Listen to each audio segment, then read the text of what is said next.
Da men trí lé go bhharige, nó a chléif tú bhhad ó híd. Is gan éineach beo mo river ach an reinach glas is fríoch. Is snecht a héad a dúr am is a rí a bhud a chuim, is me bheith córa lemar teimín bán, ní bhhad a lomanaí. Is a bhuiir a dhíris cad a dhéanas me, tan gíomh seog tíocht fuair. Is a bhuiir a dhíris cad a dhéanas an teach seo is a bhfuilán. Na chain trú inis me ag scarún clib a híocht na huair a rá, Stúr na bhaid na chuach a gabhaint is an deilú glasach fás. Bearnaíach mo chuntragam is írscoil geall na gláir, is má tá seán ó hain na muoinis be sé diantón láimh.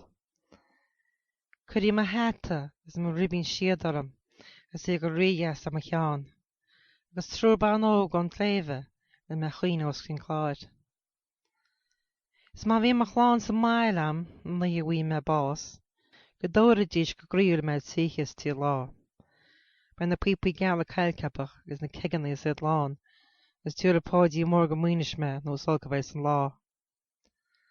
Sa gáil siar ginn se ghainegam ba farigí a gairí ard, na curí I le sa calame mar ní lán atá mar rám, ach tugaí siar go muoinis me, san áit a gcuinear me go háard, is ba na saoil siad na dúchanaí, is ní bheith wignas ar amán.